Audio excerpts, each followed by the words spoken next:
Our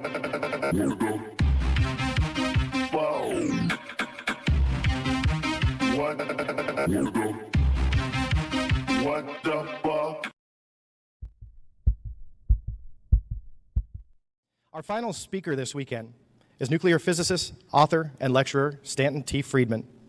He received his Bachelor's of Science and Master's of Science degrees in physics from the University of Chicago in 1955 and 1956. He was employed for 14 years as a nuclear physicist by such companies as GE, GM, Westinghouse, TRW Systems, Aerojet General Nucleonics, and McDonnell Douglas Astronautics. Eventually canceled programs as nuclear aircraft fission and fusion rockets and various compact nuclear power plants for space and terrestrial applications. He became interested in UFOs in 1958, and since 1967 has lectured about flying saucers at more than 600 colleges and 100 professional groups in all 50 U.S. states, all 10 Canadian provinces, and 18 other countries. He's published more than 90 UFO papers and has appeared on hundreds of radio and television programs. 2 of his 5 phenomenal books are now optioned to be future movies. And on top of all that, he's been a dear friend of mine now, Stan, if you can believe it, for about 15 years. Stan, it's always an honor to bring you to stage, Mr. Stanton Friedman. More than 15. It'd be nice if I could see anybody out there. It's a privilege again to once again appear at a MUFON symposium. I still hold the record for the most symposia that anybody and one person has spoken at.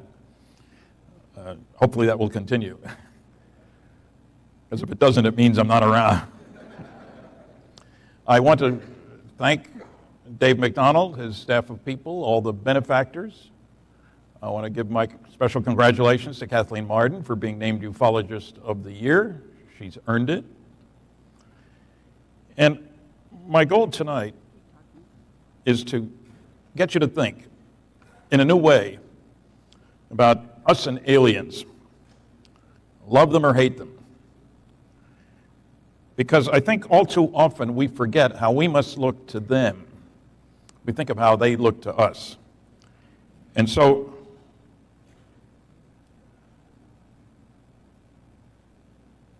okay, how do I get it to move?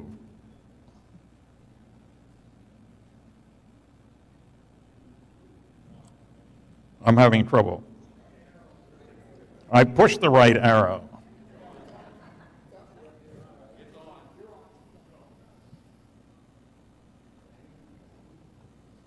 Connected. Okay, I might as well tell you where I stand, besides here in Cincinnati, where I first got interested in flying saucers. Well, it was across the river, but the evidence is overwhelming that aliens are visiting us, that governments are covering up what's going on. There are no good arguments against A or B. We're dealing with the biggest story of the millennium, and journalists and scientists have grossly neglected their responsibilities.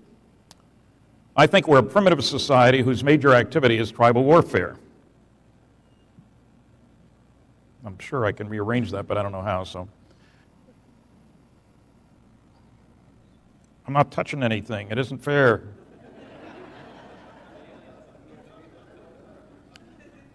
In case you haven't noticed, we spend $1 trillion a year on the military. We have discovered nuclear fusion. I think so. Don't ask me what I did wrong. I was just here. We have discovered nuclear fusion and fission and exploded 2,000 nuclear weapons. Fortunately, only 2 on people. We have learned how to use nuclear energy for propulsion, nuclear submarines and carriers. That's a nuclear submarine. World War II, a submarine could stay underwater for 24 hours. Then it had to come to the surface. Now they can go around the planet underwater. Can stay hidden. Can retaliate if anybody bombs the country. It's a whole new ballgame. I love the name on that carrier. I don't know why anybody put it there, but the title. It may shock you to realize that we have built nuclear-powered aircraft carriers that can operate for 18 years without refueling. The first chain reaction was 1942. The first submarine was 1956. And of course, along the way, we decided we need to use nuclear energy for other things, not only water propulsion, but nuclear fission rockets. Now, the reactor sitting up there, the diameter is under 8 feet.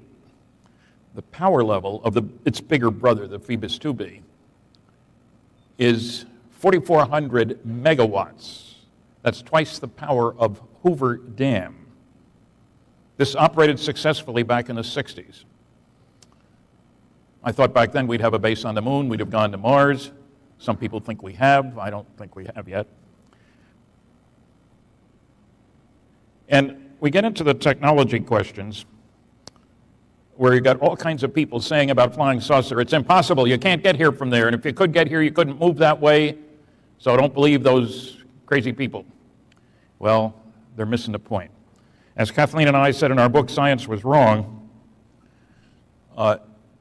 we have 14 chapters, each one based on a statement from a very important, very well-educated person saying it's impossible and being proven wrong by events. I must be touching the wrong things here. These are the only equations you'll see, and don't worry about them, but I want to impress you with something. Nuclear fusion. Now, any place in the known universe, every advanced civilization is going to figure out that that's what powers the stars. Not just the sun, not just the stars in our galaxy, but throughout the universe. Nuclear fusion. What's the big deal? If you use the right stuff in the right way, you can kick particles out the back end of a rocket, like in that first equation up there. Doing something wrong. With 18.3 MeV, very scientific term, million electron volts. And you say, so what? Normal chemical reactions involve 1 to 10 electron volts. So in terms of amount of energy available, nuclear fusion, for us at least, is the ultimate. That doesn't mean it won't be surpassed by something better in the future. Technological progress comes from doing things differently in an unpredictable way. But the point is that here we are in 2012. We've joined the other advanced, in quotation marks, planets in the universe because we know about nuclear fusion. What's important about that is not that we can build better bombs, which is certainly true, but that it puts the stars within reach. And it is my firm belief that aliens don't want us out there because we are such a primitive society.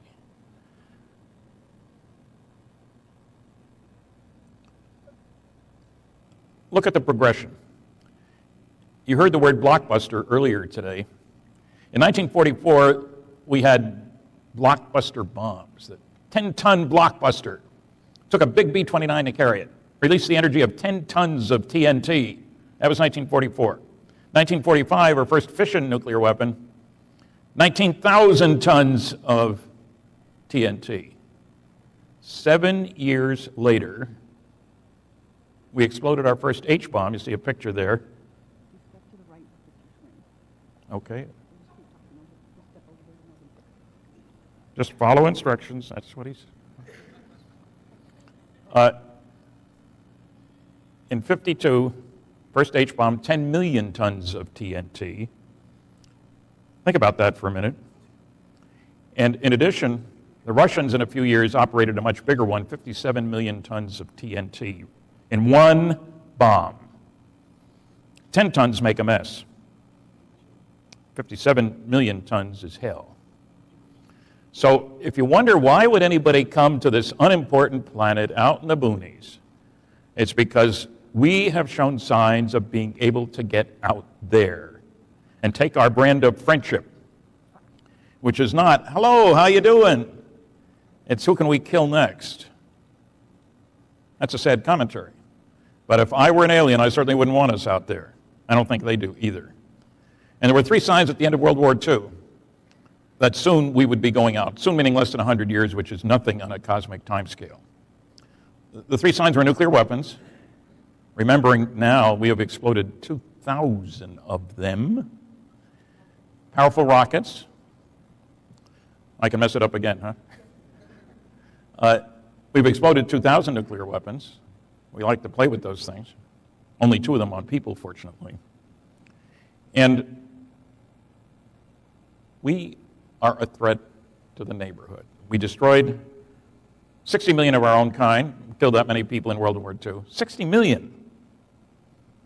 We destroyed 1,700 cities.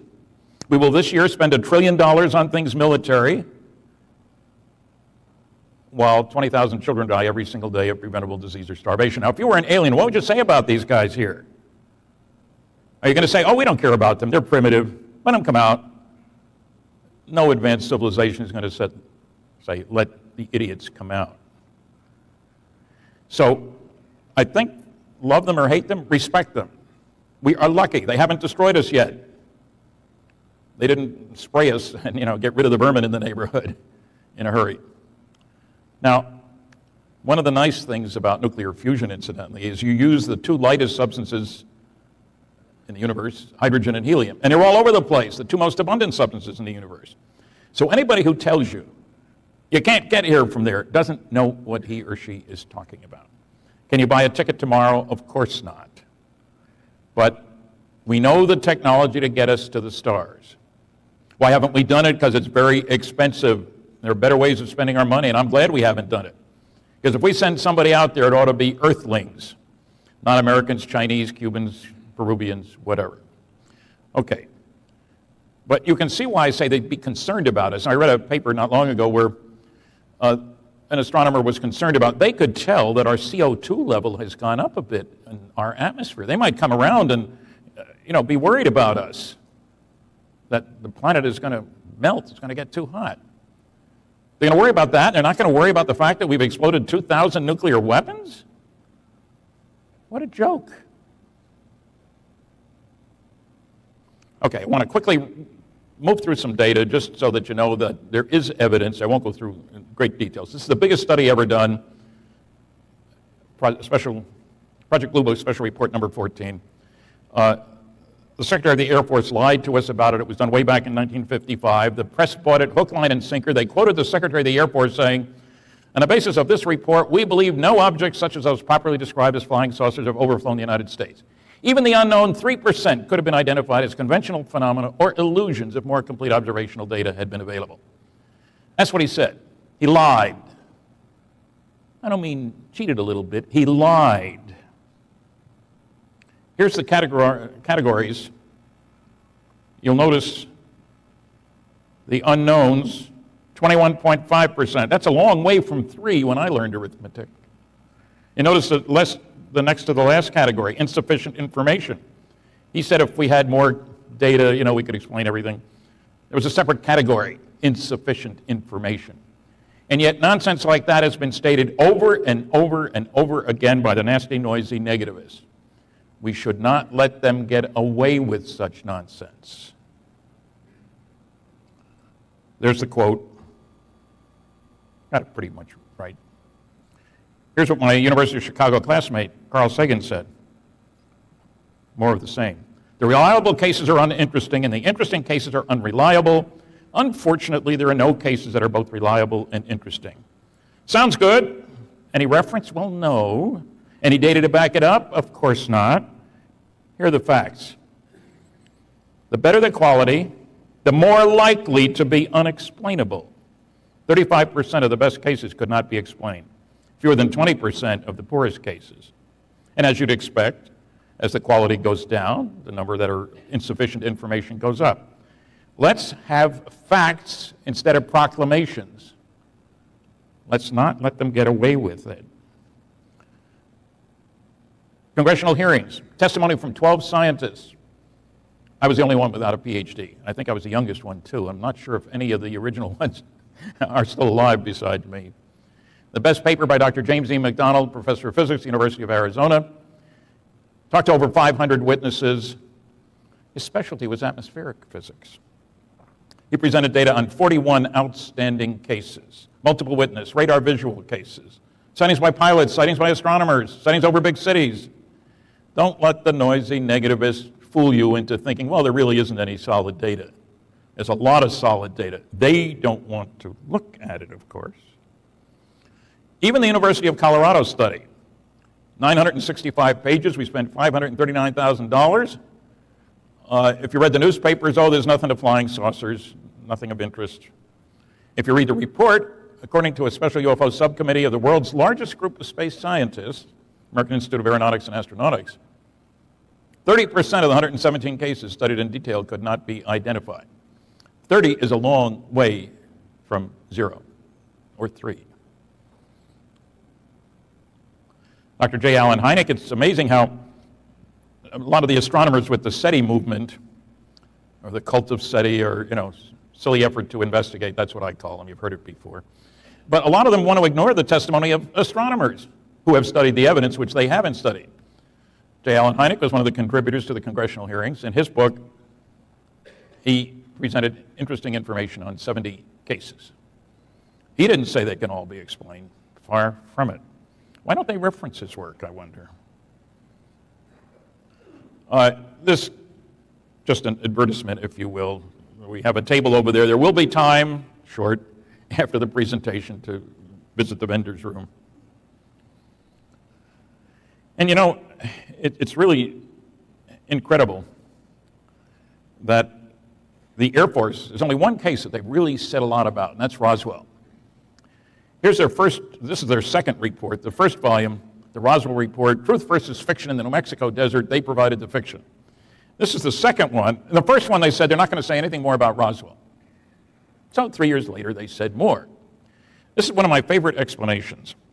It's one of the silliest bits of nonsense. Now, crash test dummies. The dummy's the one in the middle, in case you're worried about that. I talked to the man on the right, Colonel Madsen, much after this, of course. He was retired when I talked to him. I met with him in person in Albuquerque. It's a pity the Air Force didn't. He pointed out that these crash test dummies were the same size and weight as pilots, 6 feet tall, 175 pounds, and you'll notice that it's in a uniform. That's not for show. If a pilot is going to get out of a high-powered jet at 40,000 feet, he's going to be in a uniform. And that affects the rate of fall, the drag, the heating, and everything else. None of these were dropped until 1953. And how do you convert a dummy like that into a 4-foot-tall guy with a big head and not in uniform?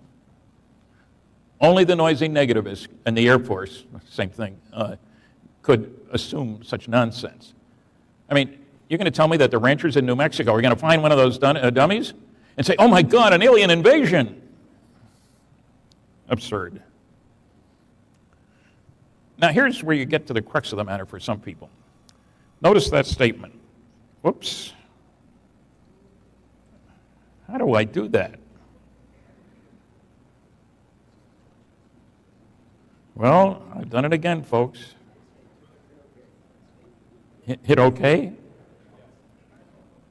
I want to go back. Okay. Oh, dear. The old clunkers are still around like me. The important thing is, he said, the demonstration that no possible combination of known substances, known forms of machinery, and known forms of force can be united in a practical machine by which man shall fly long distances through the air seems to this writer, an astronomer, outstanding one, as complete as it is possible for the demonstration of any physical fact to be. The date was October 1903. The Wright brothers' first flight was in December 1903. A distinguished scientist saying something stupid, really stupid. But that kind of statement has stood in the way of province in many different areas. That's what we talk about in our book, Science Was Wrong. When it's wrong, it can be very wrong. That's myself and Dr. Seth Shostak, one of the SETI cultists that I talk about in my book, Flying Saucers and Science. Now, we met on the Queen Elizabeth II. We each gave 3 lectures on a cruise from England to New York. We were cordial to each other. But in the course of my lecture, of course, I asked how many people had read each of those major scientific studies that I talked about. I talked about what was in them in more detail in today, and then how many have read it. He didn't raise his hand at all. We debated on coast-to-coast radio. And a vote was taken. I got 57% of the vote. Seth got 33%. 10% said, I don't know who won. But he really didn't know anything about flying saucers. Now, Michael Shermer of the Skeptic Society, we debated on Coast to Coast. I got 80% of the vote because he clearly indicated with his first statement that he was out in left field. He said, the only reason there are sightings you can't explain is that there's about a 5% residue in any of these crazy phenomena. And of course, I talked about Blue Book Special Report 14, 21.5%, and the Condon Committee 30%, and several other sources of data. And I got 80% of the vote with him. And I'd love to debate these guys again, but I would bet pretty strongly that they wouldn't be willing to do it because they'd have to do some homework. And the SETI claim is that there is no evidence for UFOs. They never cite the large-scale scientific studies. I read their books. They won't read mine. Now, I must admit, Seth said on Coast to Coast that he had my book on his nightstand. He didn't say he'd read it. On the nightstand. Very convenient. And I sent it to him with his permission. This was not, out of the blue. A good movie, incidentally, by James Fox. Now, it is interesting to consider what history will think about these guys in the future. A cult movement based on crazy assumptions and ignoring the relevant data. Why would anybody in his right mind out there send us a radio message? They're going to ask for an appointment for lunch? Why would they use technology appropriate to us? Our first long-distance radio call was in 1901, Marconi. Does he really think they're stuck at that level? Now, I talk about the Betty and Barney Hill case. You heard a lecture from Kathy about that, and other abduction cases. And the base stars that come out of a star map, and I'll talk about that in a minute, but there are two stars that are only 39 light years away, and they're 1 billion years older than the sun, and they're 30 times closer to each other than the sun is to the next star over. And they're stuck at our level of technology? That's absurd. Quite frankly absurd. Now, Seth has an answer for that. They listened to these two stars, and they didn't hear any signal. Must be nobody there. Now, the obvious corollary, well, you haven't heard a signal from any of those stars you've listened to, so does that mean there's nobody out there? So why are you listening? I don't know why they're listening. It's the story of the drunk who's scrambling around under the street light, and a cop comes, what are you doing? I'm looking for my keys. Well, where did you lose them? Oh, down the street there near my car. Why are you looking here? Well, there's more light here. I'm not much of a raconteur, you can tell that. There's Jill Tarter. Dr. Tarter just resigned from her position of using radio telescopes to listen for signals. She will continue on to raise money for SETI. She said, you can't stop thinking about it when you've been working on the big brass ring of thought that will change man's life forever, searching for that. How could you stop? So picking up a signal from another star system is going to change everything on planet Earth. Why? Marge, did you hear about that radio signal we picked up? Yeah, George, pass the sugar. Now, what if you were to say, oh, aliens are coming and they landed 3 blocks down and abducted a couple of people there? That might change everybody's view about everything. So my next column in the MUFON Journal, and I appreciate the nice words some of you have said to me about my columns. None of you said anything bad because I thought you were afraid I would say something bad to you. She's 68, nice lady. You may recognize her from the movie, or from the Peter Jennings mockumentary of February 2005. She and her husband were flying their plane and they saw a light through the clouds. Oh no, not a UFO. It turned out to be the moon.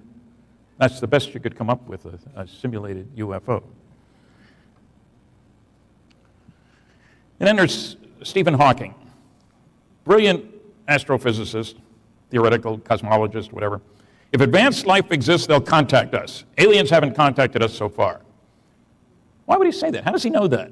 Is he hooked into the telegraph station carrying the signals from the stars? Why would they contact us? Did Columbus send smoke signals to the natives? How does he know they haven't contacted us? Well, surely if there are aliens, they would talk to the SETI people, right? Hardly. Dr. Woolley, the British Astronomer Royal at the time, and he was quoted in Time magazine about space travel. It's utter bilge. I don't think anybody will ever put up enough money to do such a thing. What good would it do us? If we spent the same amount of money on preparing first-class astronomical equipment, we would learn much more about the universe. It's all rather rot. That was 1 year before Sputnik went up. And what field of science has benefited the most from the space program? Astronomy. The Hubble and all the other stuff out there. Now, one of Seth's comments when we were both on Larry King was that governments can't keep secrets. The proof of that is look what a lousy job they did with FEMA on Katrina. Look at the bad shape of the post office. What is the connection? I didn't hear him say NSA, NSC, CIA, DIA, ONI, OSI, NRO. They're the ones who keep secrets. Now, admittedly, a scientific colleague of his, Dr. Tyson, head of Hayden Planetarium, he told an audience that, look, the proof that the government can't keep secrets is clear. Look how much we know about President Clinton's genitalia. Very funny remark. What's it got to do with the question at hand? Absolutely nothing. This is one of a whole bunch of top secret Umbra, code word, CIA UFO documents. You can read, well, I'll say 7 words, 6.5, something like that. I got loads of these. And people say to me, Stan, why don't you just scrape off the black and see what's underneath? Because the CIA people aren't idiots. They Xerox first. So if you scrape off the black, there ain't nothing under there. No cover-up. There's another one just to show you. I wasn't just showing you one. This is an NSA document. They got smart. When I called them, because I'd heard they were releasing a bunch of documents, I gave her my name, and she said, oh, I know about you. That got me worried for a minute. What's the NSA know about me? Well, it turns out Philip Klass had told them that Friedman shows those other documents all blacked out, and he forgets to tell people that these are classified because it's sources and methods information. So they released 156 NSA UFO documents on which you can read one sentence. And all the rest is sources and methods information. If you want to believe that, go ahead. There are a lot of fantasy fairy tales out there you can believe as well. They think we're stupid. Whited out isn't as impressive as blacked out. And after you've looked at your first 150 of these, you say, this is pretty stupid, isn't it? Are they covering anything up? You're darn right they're covering anything up, something, lots of something. These are all pre-1980, mind you. NSA means never says anything, or no such agency if you prefer that. National Security Agency if you're curious. Here's a great statement. Air Force General Carol Bollinger was asked to evaluate Project Blue Book when the Condon Committee suggested it be dropped. He had nothing to do with it. He was working on a lunar excursion module. At the end of '69, October, he put out a memo, which we didn't see until at least 10 years later. Reports of UFOs which could affect national security are not part of the Blue Book system, and they will continue to be investigated after Blue Book closes. That's a little variation on the quote. I spoke with General Bollinger years later. I said, it sounds like you're saying that there are 2 separate channels of communication. That's stuff which affects national security.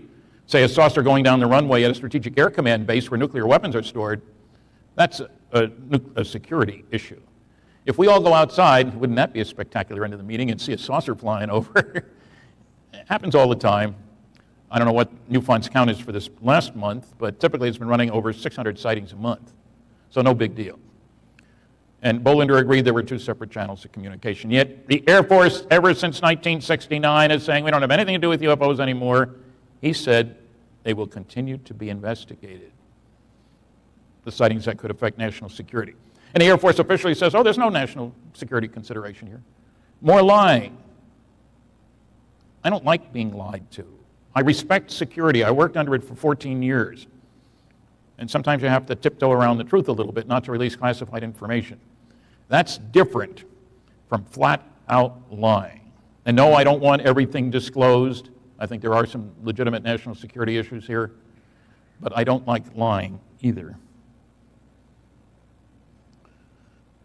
This has a chapter on going into how to get to the stars, on the large-scale scientific sources, on the cult of SETI, on the reasons why aliens would come here. It's not just because we're bad guys. In case you didn't notice, We have a lot of resources on this planet. And people say nobody would go to another solar system to pick up mined metals. Well, not copper or iron or aluminum. How about gold? Was it $1,600 an ounce? How about rare earths? There are a lot of things that are pretty darn valuable. Copper is 20 cents an ounce. $1,600 is a long way from that. Incidentally, the Earth is the densest planet in the solar system. We're not talking about the people. That's another question. But average cubic foot of Earth weighs more than the average cubic foot of any other planet. That means more heavy metals, exotic things like osmium, rhenium, platinum, tungsten. You know what uranium was used for 100 years ago? Yellow glaze for kitchen table pottery. That's illegal now, incidentally. And if you have any, you shouldn't really keep it because it is radioactive. Top secret magic. There are some people who are very upset when I say that 3 of the more than 100 MJ-12, Majestic 12 documents are legitimate, and the most important classified documents ever leaked to the public. This book goes into all the arguments made against that. It's very popular to take pot shots. Everybody knows those documents are fraudulent. Only Friedman thinks they're real, et cetera, ad nauseum. One of the intriguing things is the people who were on the MJ-12 committee, which is one of the things that bothers the disbelievers. Well, before we get to that, you'll recognize Philip Klass, one of the noisiest negativists of them all, the late Philip Klass. One of those MJ-12 documents, he sent a rather snide letter to me saying, perhaps you didn't notice that the typeface was the large pica type. But I have 9 National Security Council documents, NSC is mentioned, and they're all done in the small elite type. I challenge you to find any other genuine documents, meaning he gave a whole bunch of criteria, got to be signed and so forth. And I will pay you $100 each, up to a maximum of 10 for 10. He had never been to the Eisenhower Library. He'd gotten his stuff by mail. I sent him 20 for my files done in pica type. I've spent a lot of time at the Eisenhower Library. I knew he would reject most of them. He accepted 2. And I think he thought he had me, because he told everybody about challenging me. Well, I was going to the Eisenhower Library, and I picked up 14 that met all his criteria, done in the same size and style type. And I sent him copies and an invoice for $1,000, and he paid me. There's the proof of it right in front of you. And then he got mad. His father was a lawyer. He threatened to sue me for printing that check. I said, Phil, you sent me a check. I Xeroxed it. I took the check to the bank. They cashed it. I can do whatever I darn please with that Xerox.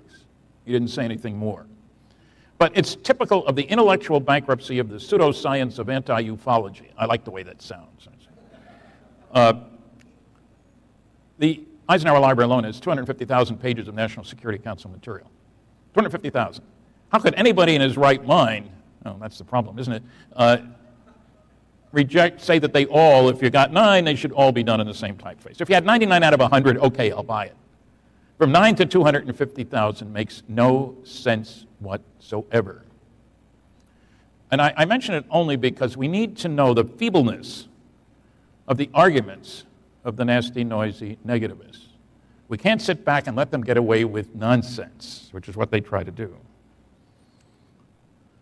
Yeah, Operation Majestic 12 was real, and there aren't any good anti-arguments, as I point out in that book. This is the famous Betty and Barney Hill and their dog. That's not the strange creatures I'm interested in. I'll see. And the reason for showing you this is the star map that Betty described as being seen on board the craft.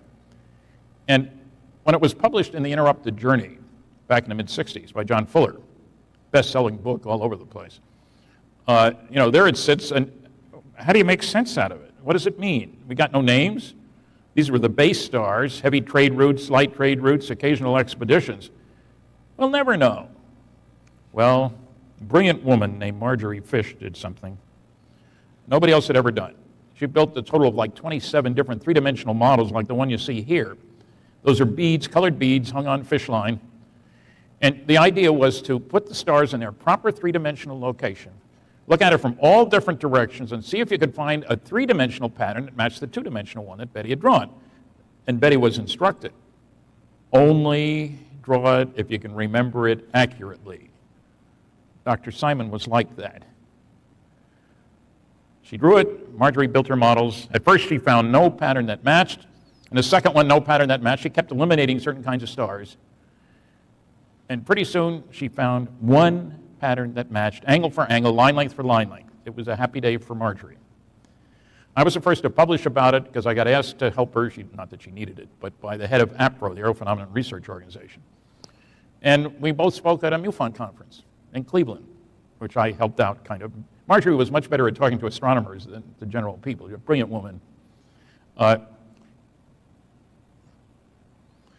the identity of those base stars, as I mentioned before, Zeta 1 and Zeta 2 reticuli, that's the constellation of Reticulum, the net. And they're just 39 light years away. And I get irked when I hear people say, look how much energy it would take to get to the next galaxy. I don't care about the next galaxy. Andromeda is 2 million light years away. Zeta Reticuli is 39 light years away. I wonder what my wife would say if she says, we need some bread for dinner. Oh, okay, I'll be back next week. I'm going to that great bakery down in Sydney, Australia. Wonderful bread. The superstore is 1.5 miles away. We need it for dinner tonight.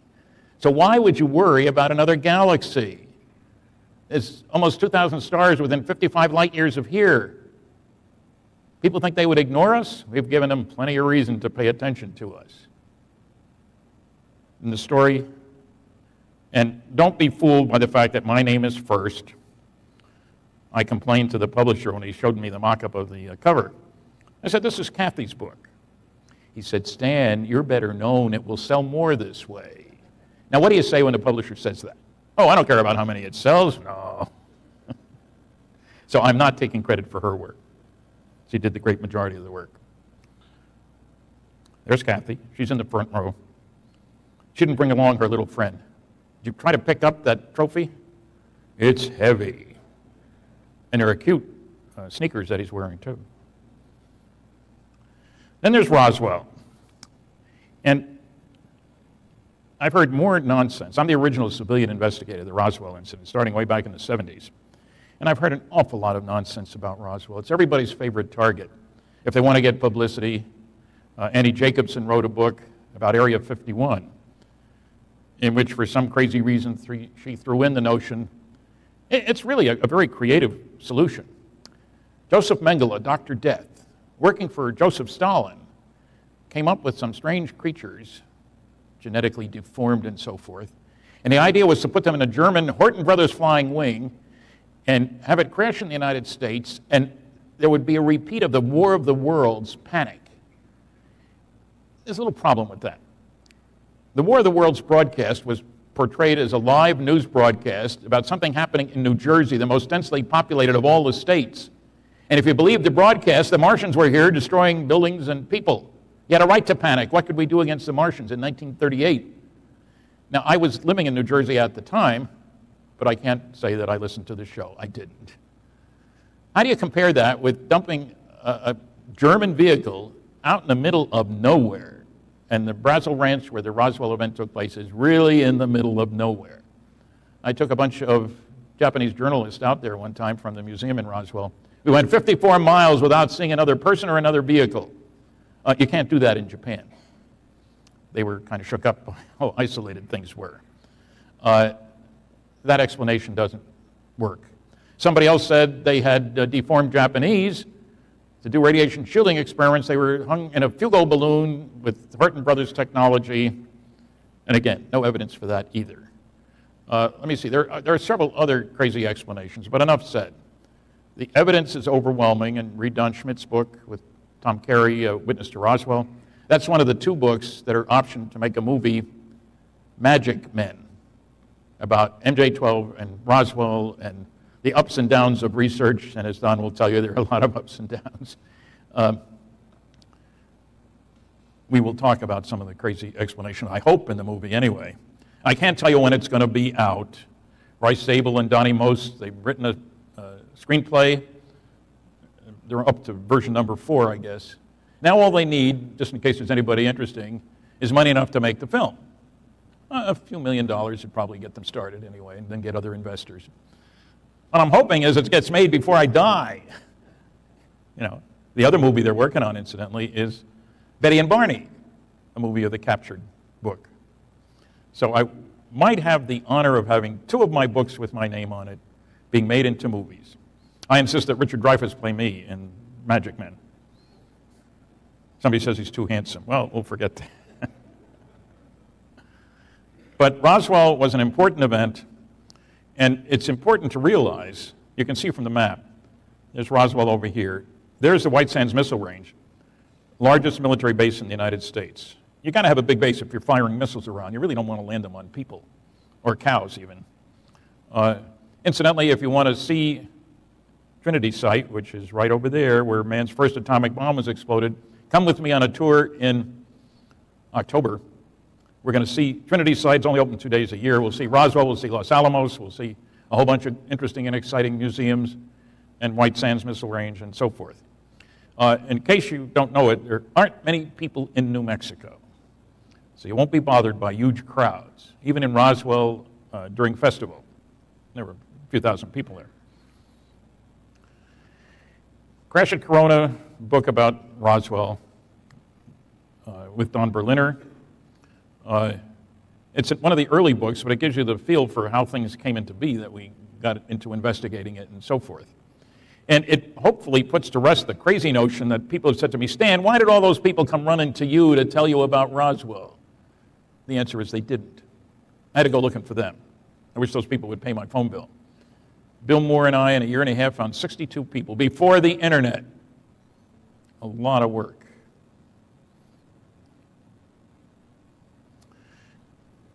You heard about Kingman today. Here's a brand new book, The Aztec Incident. Aztec is in the northwest corner of New Mexico. The Four Corners area, it's called. The 4 states come together in one place. This just came out in May. Scott and Suzanne Ramsey have spent a heck of a lot of money, done an enormous amount of work to lay to rest the crazy notion that this was all a hoax, nothing to the case, blah, blah, blah. They've done a remarkable job. I wrote the foreword. Suzanne lives up, or her family is up in that part of the state. It made it a little easier for the traveling. But you'd be amazed at how much evidence there is. Now, an important part of that is that people in Aztec don't talk readily to strangers. They had to work to find local people they could work through to talk to other local people who were involved in the case. And Scott even hired an engineer whose job it was to see how do you get huge pieces of equipment, power plant equipment usually, from point A to point B. When you got bridges, you got tunnels, you got other places, how do you move large stuff? They went over the whole route as it was in 1948. This happened in March 1948. And the guy that Scott hired, who was a friend of his dad's, was not a believer in flying saucers. They went over the whole trip, drove it as well as looking at old maps. And his conclusion, the expert, was that indeed in 1947, as the roads, bridges, etc. were, you could move a large object. This one, I'll say, softly landed. It didn't crash. It wasn't in little pieces. No question it could be moved from Aztec over to Los Alamos. How many more have fallen out of the sky? I don't know. We'll wait to see what the story is on Kingman. I listened to the talk today. I'm not sure it was a blockbuster, but at least something to think about. And there are other cases around the world. The idea is hopefully other people will come forward when they see the story that's presented here. Now, some of you may not recognize these two, Chase Brandon and Lee Spiegel. It's not a comic team. Chase Brandon worked for the CIA for more than 30 years. And he was well known as being the CIA consultant to Hollywood when they were making movies that might involve the CIA in some way or another. For 2 reasons: to make it look more realistic and to make sure they didn't say anything that the CIA didn't want said. Lee works for Huffington Post. And Chase Brandon came out with a blockbuster about a month ago. He's written some science fiction books. And he stated that in the late 90s, he happened to be at a place, sort of an archive of the CIA, where they stored old stuff. And he saw a box marked Roswell. He had an appropriate clearance. He opened it up. And inside he found pictures and text which convinced him that indeed Roswell was real and extraterrestrial and involved cadavers. Nice turn of phrase. Now, he probably stepped beyond where he should have. The CIA can hardly sue him for breaking security because they'd have to admit that he was telling the truth. And Lee has talked with him. And what got me about this story is that, when I first heard it, is that the producer of my movie, UFOs Are Real, was named Brandon Chase. So my first thought is, somebody's playing games here. Well, his real name is Charles, but everybody called him Chase. And Lee has met with him, as you can see. That's not a finagled picture. He does a great job for Huffington Post. And this story led the list. They got over 1 million hits in 3 days. I mention that because it means people are interested. You don't need to hide you're interested. A lot of people are interested. So this story, we probably haven't heard the end of the story. Of course, there were people who said, oh, he probably never worked for the CIA. Well, I've talked to grad students in England looking at Hollywood and the intelligence community, and who have known about his involvement with Hollywood productions for years. No question he is who he says he is. And strictly a coincidence, I guess, between Chase Brandon and Brandon Chase. Science was wrong. It's not just a plug. It's very important for all of us to realize that often pronouncements from on high are wrong because they're made by people who don't want to admit that they don't know all there is to know. And that includes about medicine, it includes about flying saucers, it includes about interstellar travel. There's a whole long list of things. Kathy and I each did 7 chapters here. One of them is about abductions. One of them is about UFOs. There's a whole bunch of others. And it's fascinating. It's disturbing, frankly, when you see how many people died because of the strong resistance to inoculations against smallpox. People who say, that's God's way of controlling the population. What difference does it make if your kid gets smallpox? Well, it makes a lot of difference to the people involved. But progress was delayed for years because big shots had a strong statement to make. So there's a moral to the story, in other words. It's not just rockets and things like that. This is a bunch of books for you to read. Now, I'll admit, I hate to admit this, but I get people saying, well, Stan, I don't read many books anymore. You got any DVDs? I think they're hoping I'll say no and they can go away.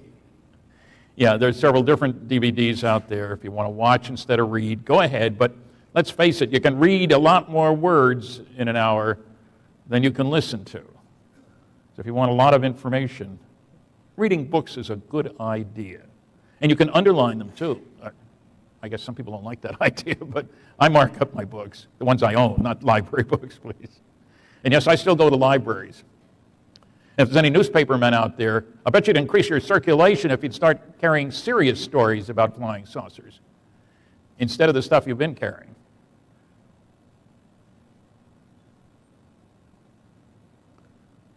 Here's the newest book by our publisher, Career Press.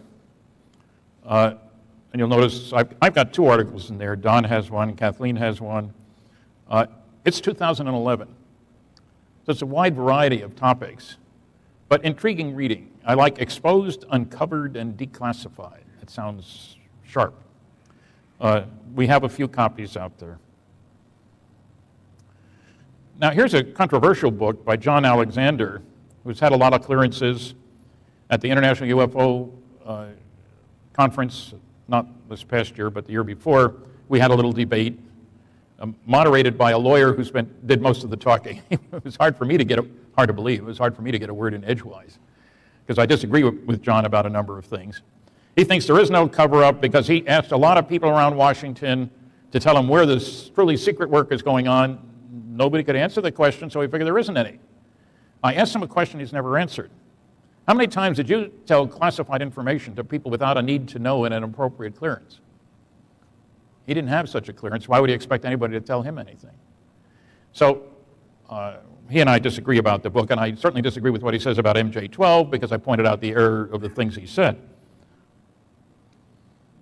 Here's a book by Leslie Kean. She's done an excellent job. She lets government officials, pilots, others, tell their own story. It's powerful stuff. I mean, from all over the world. You don't think there's anything going on? Read this. Generals, pilots, and government officials go on the record. And Podesta worked for President Clinton. Okay. Thank you. So I recommend the book. I'm not selling it.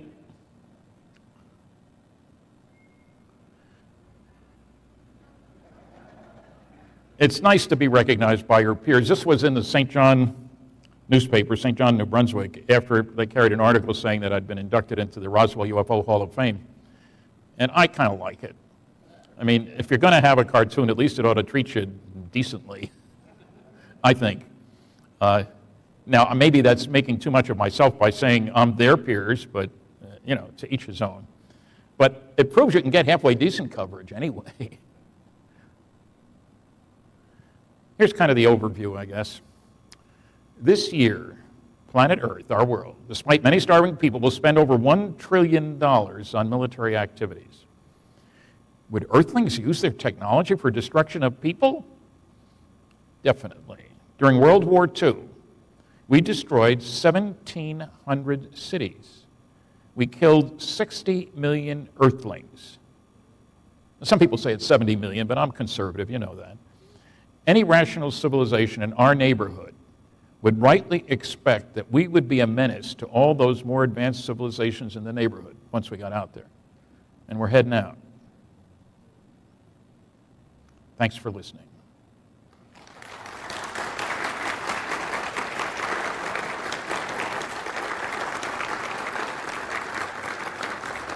Thank you.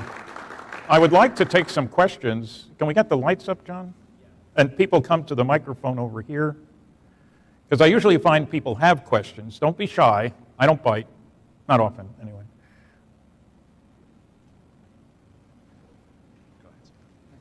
I really enjoyed your presentation, Stanton.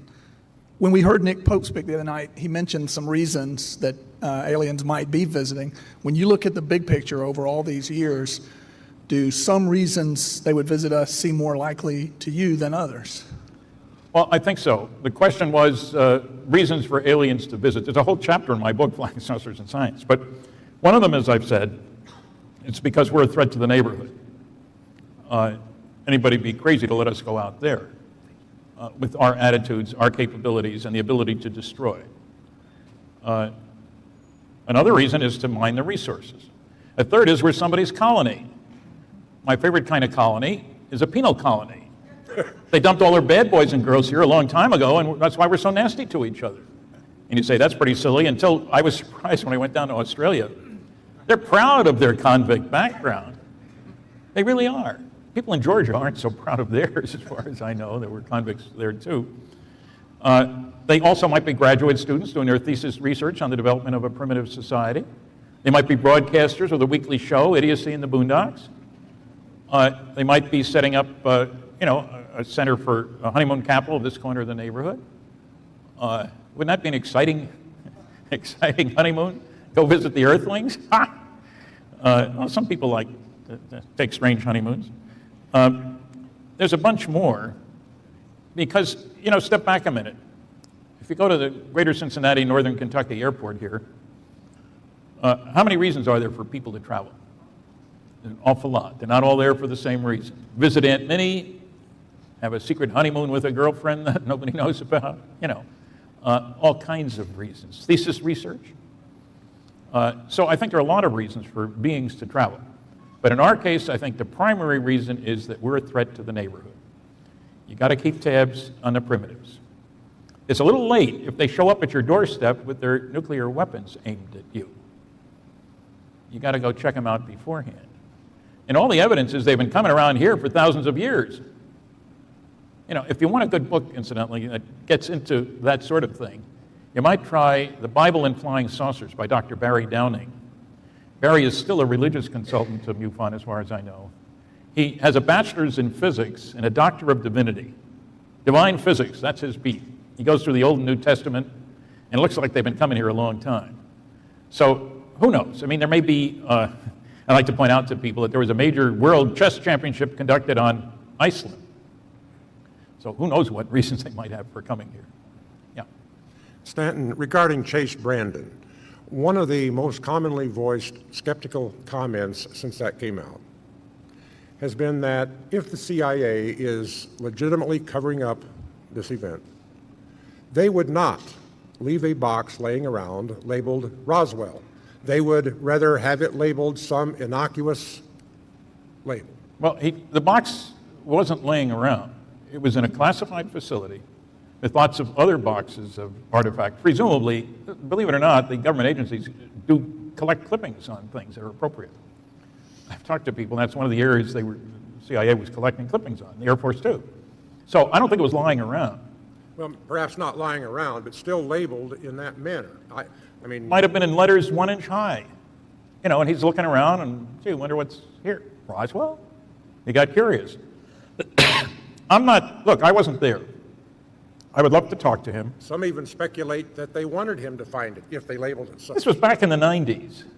I can't believe that they were planted for somebody to go public with in 2012. So it's one of those inadvertent things, I think. And there is a real question, of course, why does he say something now? He's known about it since the late 90s. True. He's pushing his science fiction book, and maybe that's why. And people have asked me, well, do you think he crossed the line? And I have to say yes. If it's a black project that they know about Roswell, then by even saying what he said, without revealing what was in the documents or the text or the pictures, he had crossed the line. So I don't have all the answers. I'd love to get to talk to him about it. Thank you. Stan, quick question, quick answer, please.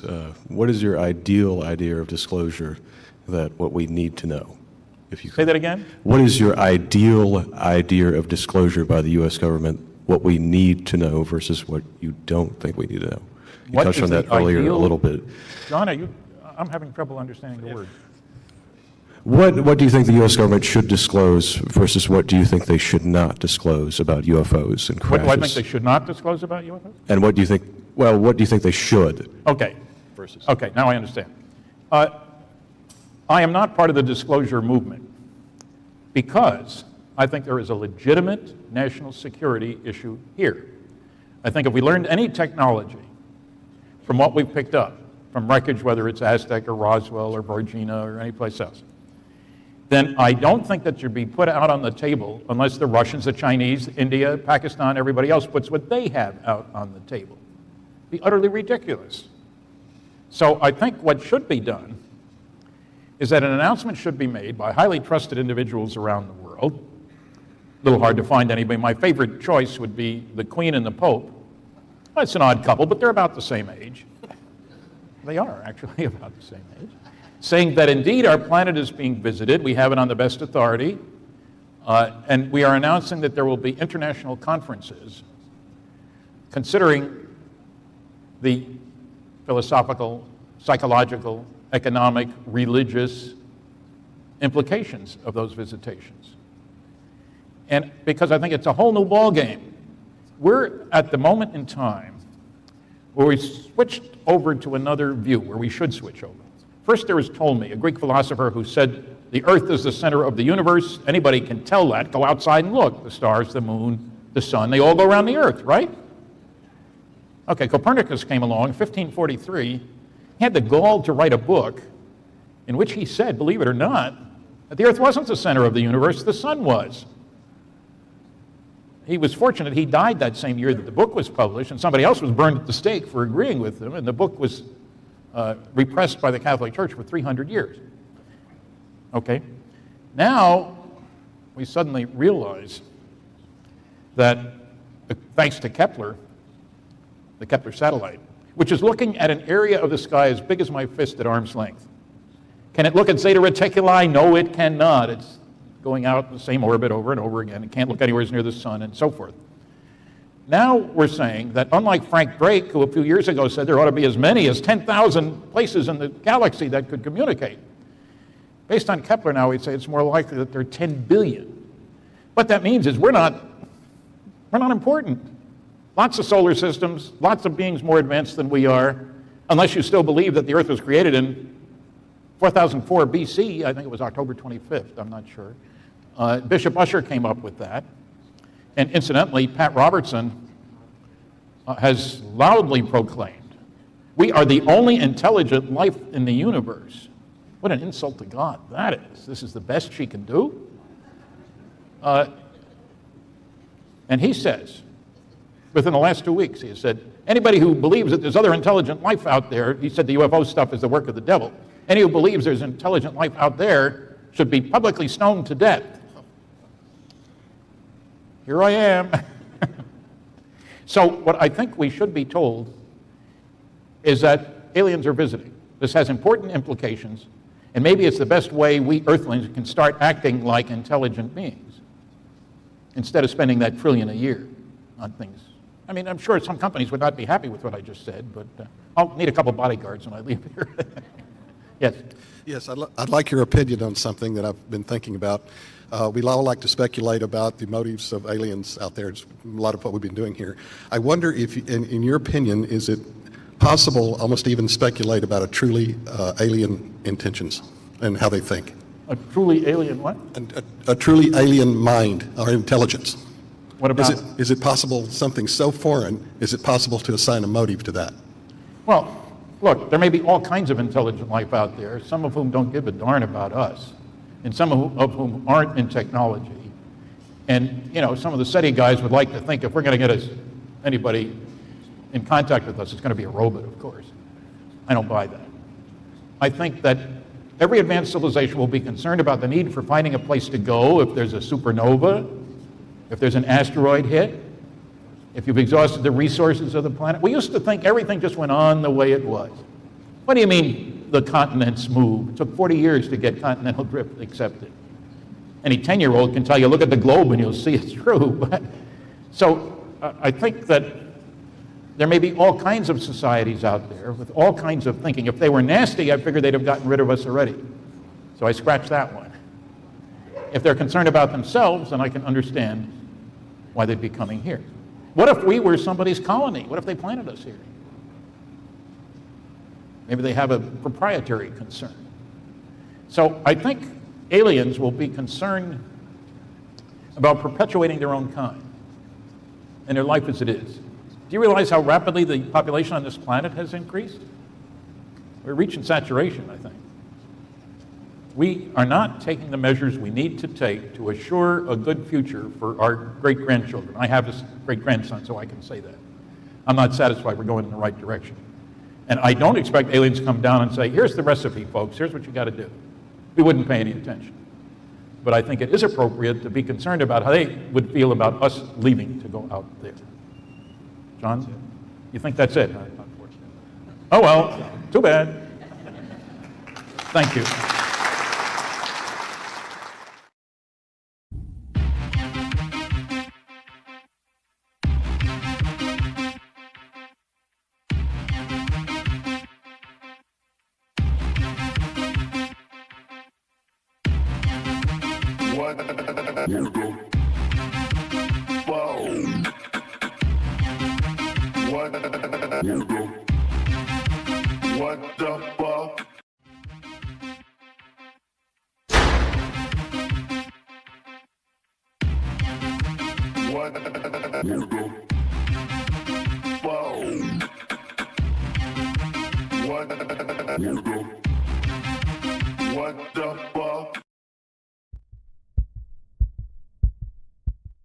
Our final speaker this weekend is nuclear physicist, author, and lecturer Stanton T. Friedman. He received his Bachelor's of Science and Master's of Science degrees in physics from the University of Chicago in 1955 and 1956. He was employed for 14 years as a nuclear physicist by such companies as GE, GM, Westinghouse, TRW Systems, Aerojet General Nucleonics, and McDonnell Douglas Astronautics. Eventually canceled programs as nuclear aircraft fission and fusion rockets and various compact nuclear power plants for space and terrestrial applications. He became interested in UFOs in 1958, and since 1967 has lectured about flying saucers at more than 600 colleges and 100 professional groups in all 50 U.S. states, all 10 Canadian provinces, and 18 other countries. He's published more than 90 UFO papers and has appeared on hundreds of radio and television programs. 2 of his 5 phenomenal books are now optioned to be future movies. And on top of all that, he's been a dear friend of mine now, Stan, if you can believe it, for about 15 years. Stan, it's always an honor to bring you to stage, Mr. Stanton Friedman. More than 15. It'd be nice if I could see anybody out there. It's a privilege again to once again appear at a MUFON symposium. I still hold the record for the most symposia that anybody and one person has spoken at. Hopefully that will continue. Because if it doesn't, it means I'm not around. I want to thank Dave McDonald, his staff of people, all the benefactors. I want to give my special congratulations to Kathleen Marden for being named Ufologist of the Year. She's earned it. And my goal tonight is to get you to think in a new way about us and aliens. Love them or hate them. Because I think all too often we forget how we must look to them. We think of how they look to us. And so,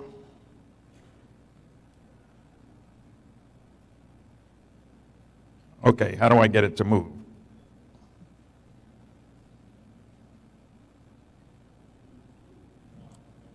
I'm having trouble. I pushed the right arrow.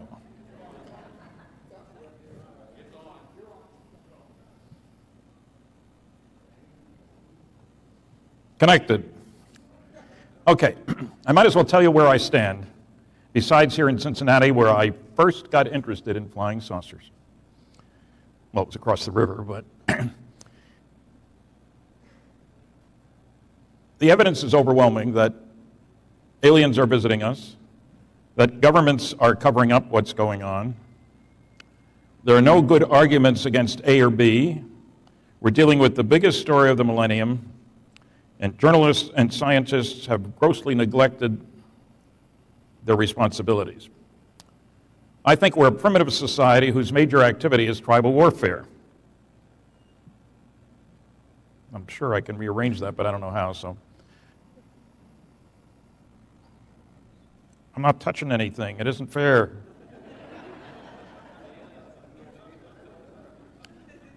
In case you haven't noticed, we spend $1 trillion a year on the military.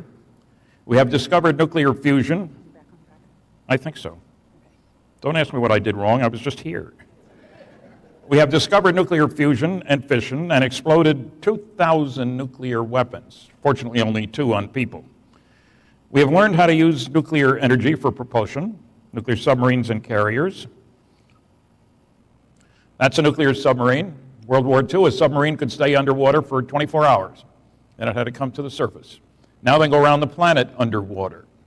Can stay hidden. Can retaliate if anybody bombs the country. It's a whole new ballgame. I love the name on that carrier. I don't know why anybody put it there, but the title. It may shock you to realize that we have built nuclear-powered aircraft carriers that can operate for 18 years without refueling. The first chain reaction was 1942. The first submarine was 1956. And of course, along the way, we decided we need to use nuclear energy for other things, not only water propulsion, but nuclear fission rockets. Now, the reactor sitting up there, the diameter is under 8 feet. The power level of its bigger brother, the Phoebus 2B, is 4,400 megawatts. That's twice the power of Hoover Dam. This operated successfully back in the 60s. I thought back then we'd have a base on the moon, we'd have gone to Mars. Some people think we have. I don't think we have yet.